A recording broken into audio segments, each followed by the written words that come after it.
What's going on, guys? Ben here, Enos Tech. Today we're taking a look at the Aerocool Aero-1000 PC case. Now, as you can see, starting off on the front, at the top here there are two easily removable 5.25-inch drive bays.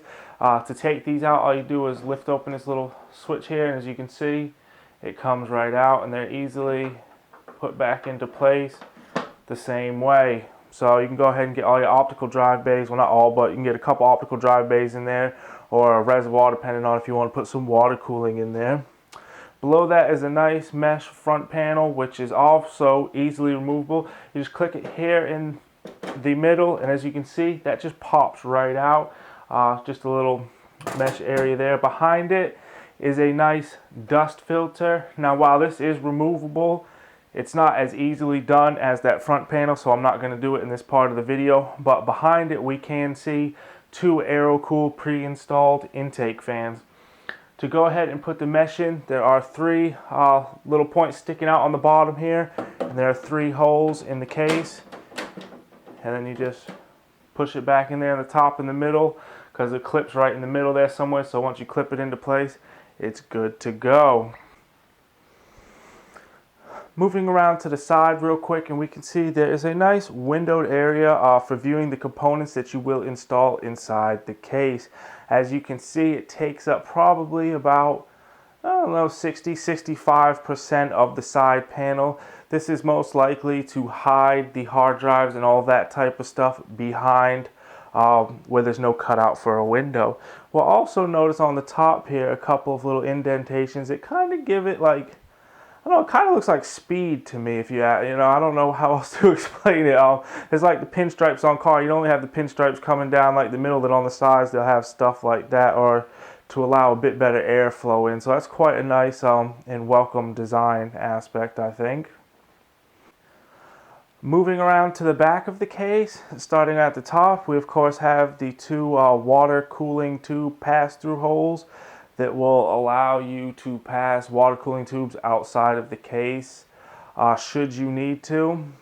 I'm still kind of in the air about these. I know some people do use them, but a lot of people don't. If they have water cooling, it's all inside the case, so it's still something to me. It's a bit of a unique design aspect, I feel, because I mean they're not used a lot, though. I mean, they are there if needed, and at the end of the day they don't really hurt anything as far as the aesthetics go. Right below them, of course, is a pre-installed Aerocool exhaust fan, which to the left of is the cutout for the motherboard.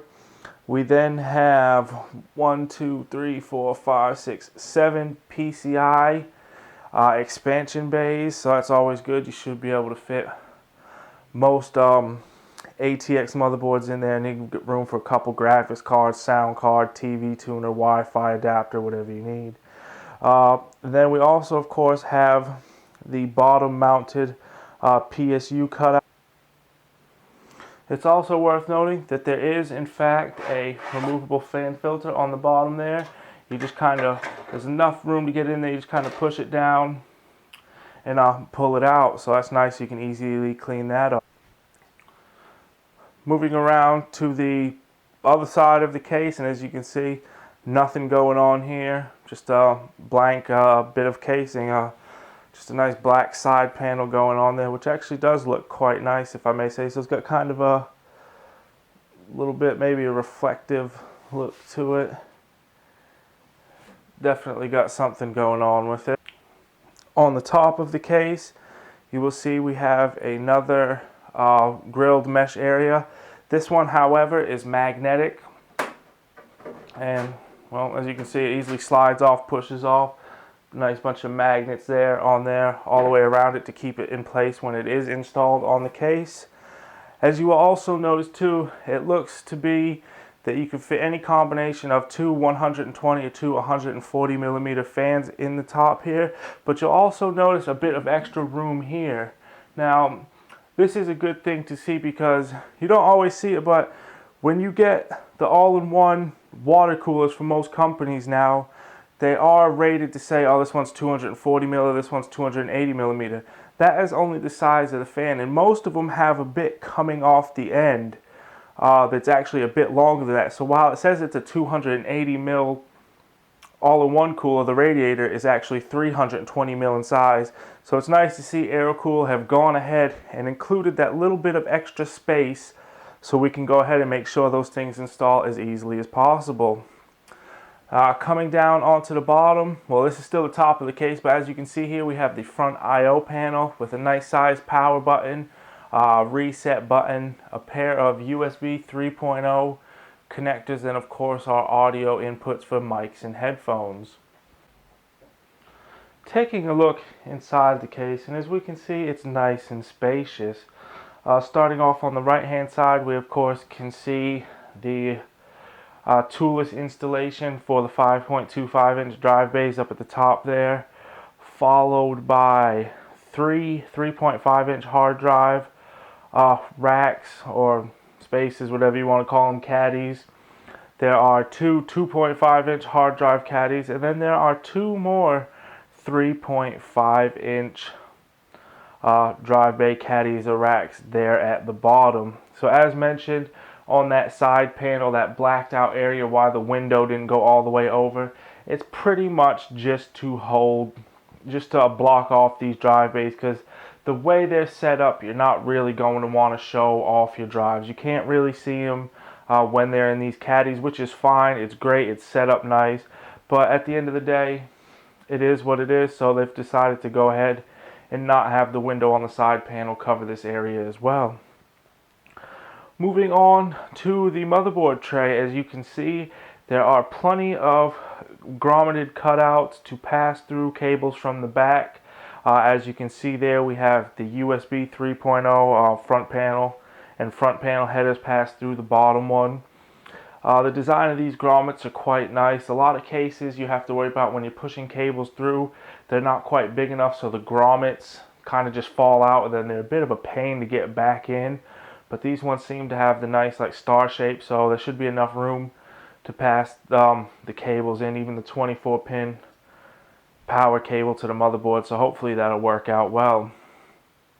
One thing to notice is that the motherboard risers are not all pre-installed.